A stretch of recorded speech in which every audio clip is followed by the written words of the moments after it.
Well, hello. We're doing some news today. That's just the way it goes down. In fact, the way the news goes down today, we don't even know what's gonna happen.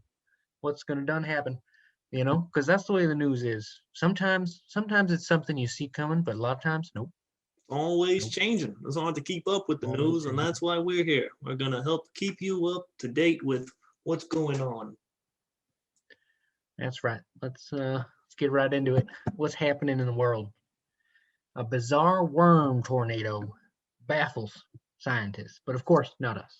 No, we're not baffled. No, We saw this one coming, didn't we? we've seen worm tornadoes come around here quite Mm-hmm. often. Mm-hmm. It's a common occurrence that the worms are gathering together and just building towers. Soon, God is going to come down on the worms like He did on the Tower of Babel. That's what the worms are doing. They're building a big ass tower to try to get to heaven. Worms don't belong in heaven. You belong in the ground, worms. Yeah, that's just the way it is. That's the order of nature. A lot of people think it's bizarre, seeing worms in a tornado, but think about what a tornado is. It's bizarre already. You just add in a couple more ingredients. I don't see why it makes it any more bizarre. If it was a tornado of fried onion rings, people would be happy about it. So just because you're not getting what you want doesn't mean you shouldn't be happy and in awe of what nature does. I tell you what, it's about perspective. A lot of fishers out here, they're real happy about these tornado worms. They don't have to go digging for them. They just show up on their doorstep, flung around, a little bit dizzy already. Fish like dizzy fish. No, fish like dizzy worms. That's what my mom was always tell me. That's right. You gotta mix them up real good, and tornadoes, they're doing it for us. Yeah, Gotta it's give it a up. good thing. Switch your perspective around, fools. Let's get number two in here. Number two, people affected by COVID-19 are being nicer to machines. Yeah, it's about time, honestly. I've heard some of you talk to Siri and Alexa. You may not think nobody's listening, but people are listening, and most notably, the Siris and the Alexas are listening all the time.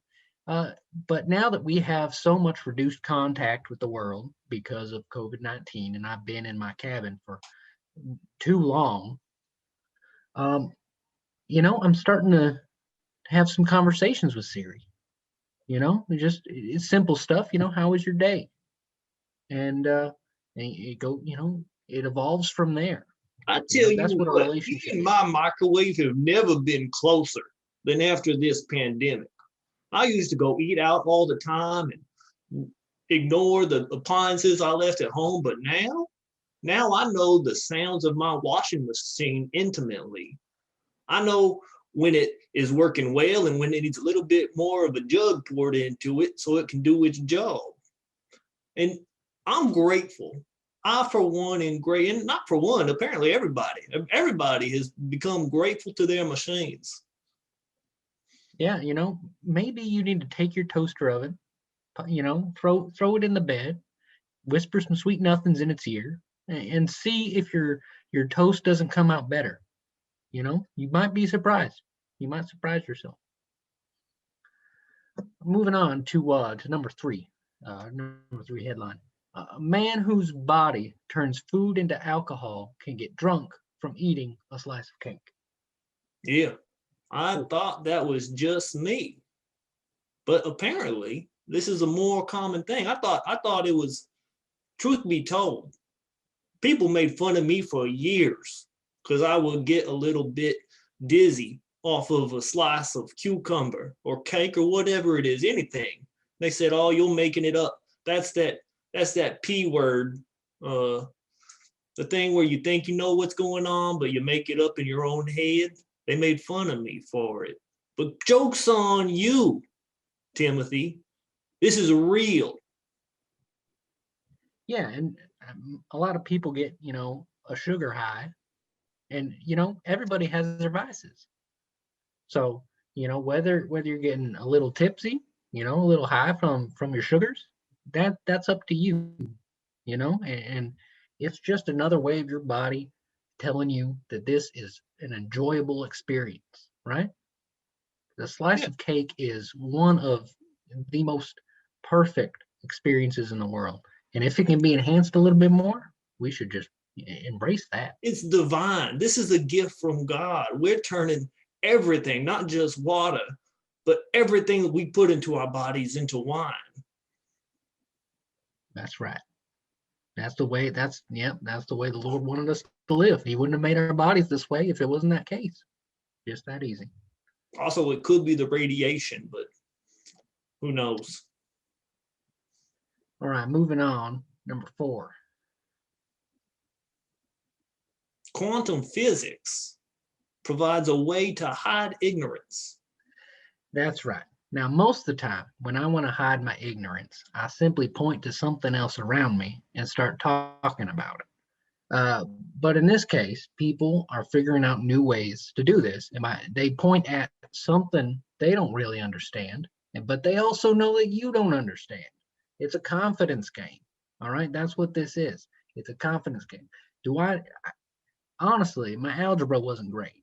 All right, my geometry was worse. Them shapes are weird. Quantum physics is way above my head. But if I told you that I understand the string theory and how the universes are connected to potentially infinite number of universes, and I just made that up, but it sounds like quantum physics. It's an ace in the hole. Every single time I've been teaching my boy this, when his teacher comes back with his report card and says, "You failed," he says, "No, you failed, Mr. Albertson. It's because you learned the wrong physics. The new physics is quantum physics. And therefore 2 + 2 doesn't have to equal anything if I don't want it to be. That's what my homework turned in blank." I'm training my boy right. And I recommend everybody here do the same. Boys or girls. Girls can do it too. And everybody. Just want to be That's clear. right. Use the fancy algebra to put the X over the Y and give yourself an A. Right, moving on, number 5. Man, a man cooks a chicken by slapping it 135,000 times for 8 hours. I tried this once and did not have the success that this man did. It takes some goddamn persistence to slap a chicken for 8 hours. I can slap a chicken for about 10 minutes and then my hand gets numb. Mm-hmm. And the chicken don't like it either. That's the other factor here. What we're forgetting, the chicken. If you got to get the chicken to sit there and take a slapping for 8 hours. Those you better be paying them. Run around and their claws will get you. I got a scar going all the way up my forearm from one of my chickens. It's not easy. Hats off to this man for slapping a chicken. Yeah, 135,000 times. But this is another reason why we, should be making friends with our ovens and such. So you don't have to go to these lengths. Hey, you know what though? Albert Einstein, you know what kind of physics he studied? The wrong kind. And you know what he said? He said trying the same thing over and over and expecting a different result is the definition of insanity. But you think this man stopped on slap number 100 and decided the chicken wasn't going to get cooked? No, he kept going. Same slap, same place, same chicken, thousands and thousands of times. And he got his result. You keep trying. That's important. Perseverance. All right, moving on to our final. Neanderthal kids were just as obnoxious as human children.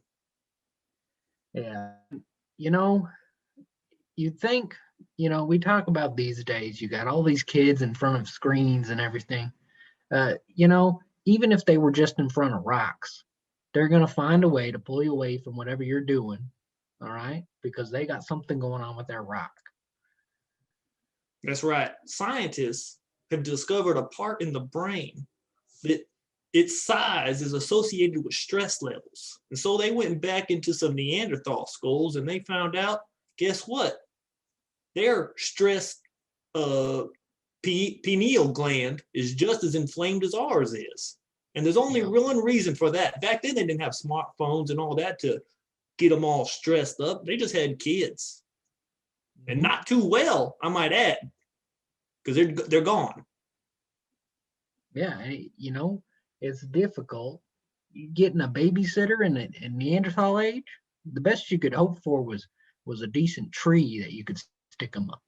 You know, you got to hope your tigers and your lions and stuff stay where they're supposed to be, and your kids stay where you're supposed to be. You're constantly looking over your shoulder, not only for predators, but to make sure the kid is still up the tree. And sometimes you just wanted your kid to stay up the tree. And every once in a while, when they really got on your nerves, you'd say, hey, come on down the tree. And then you'd hide. This is all proven by forensic anthropology studies. And the Neanderthals would say, hey, grunt, come on down the tree. And then the parent would hide and the kid would get snatched by a tiger. Problem solved. Go have another kid, hope for a less annoying kid. Yeah, trial and error. It's what science is all about. That's what we're here to do, and that's what they were here to do. Trial and error. There were a lot of berries eaten that didn't turn out very well, but they figured it out, and we're here today. Well, that was it. Give them our slogan, and we'll get out of here. Well, that's the real fake news. That's the one. Y'all have a good one, though. Yeah, so good. All right. All right, y'all. Go kill some cows.